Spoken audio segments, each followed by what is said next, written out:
Hey guys, so in order to create the snow particle, we're going to go ahead and just create it how we normally do, but we are going to change up the code a little bit just so that it moves and feels a little bit differently from the other ones that we have done. Now, again, it does not need to be a snow particle if you don't want it to be. It can be leaves, it can be little hearts, it could be sprinkles, it can pretty much be whatever you want as long as it fits your game. That's really all that matters.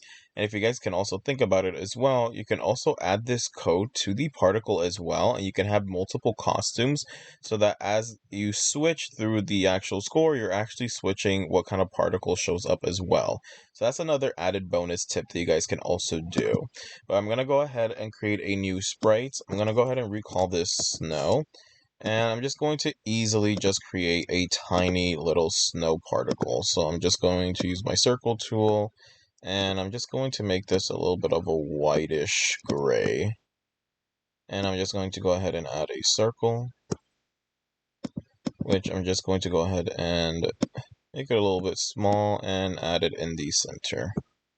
Once I'm happy with it, I'm going to go ahead and start coding it. So you guys can go ahead and pause it at this point.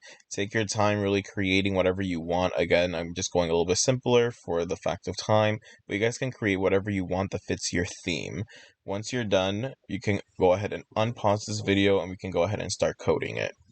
So for the code, what we're going to go ahead and do is we're going to click on our yellow events tab and we're going to use when green flag is clicked. Once we have that, we're going to go inside of looks and we're going to add a go to front layer. And then underneath that, we're going to go and add a forever from our control. And we're going to go ahead and create a clone of myself. So the next thing we're going to do is we're going to go ahead and duplicate this because we want something similar to happen as well. But this time around, we're going to disconnect it from the when green flag is clicked, and instead we're going to go inside of our yellow events tab and add when I receive play. So when I receive play, we're also going to be cloning as well. And now what we're going to do is we're going to tell the clones what we want it to do. So from control, we're going to scroll towards the bottom and add a when I start as a clone. We're going to go into looks and we're going to go ahead and show. Next, we're going to go ahead and set its size. After that, we're going to go ahead and clear graphic effects. Next, we're going to go ahead and set our ghost effect.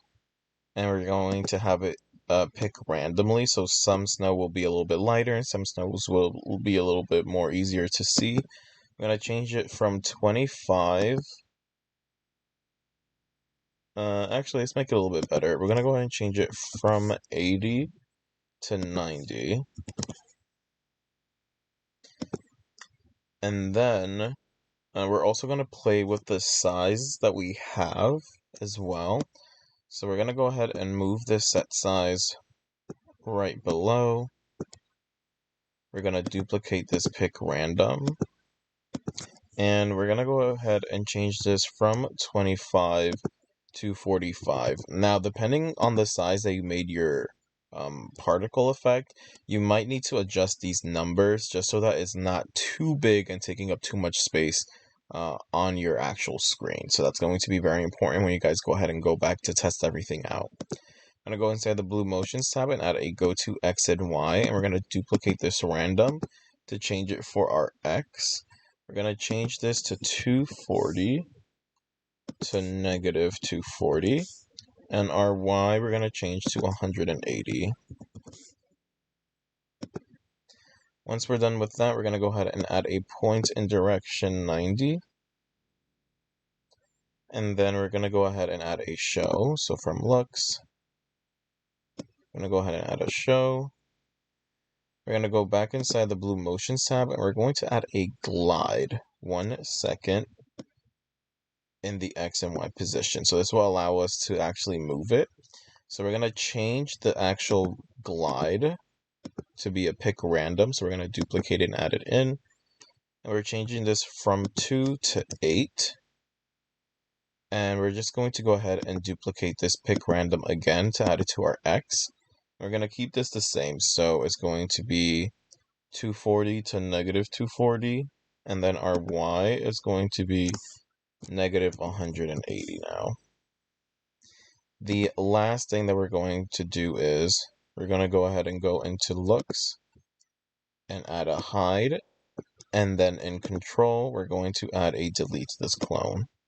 And with that, this finishes up pretty much everything we need for our game. So now when we click on play,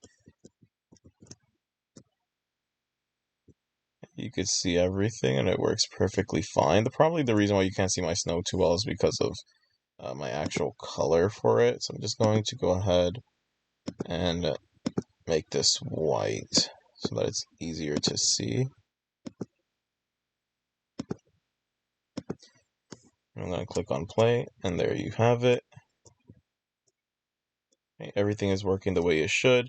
So that's going to be it for our week 4 core. You guys can look forward to the deep dive lesson as well as the new game of the month that we will be doing for the month of April. So hopefully you guys enjoy. For those of you who need to go to the deep dive lesson, you guys can go ahead and go to the next video.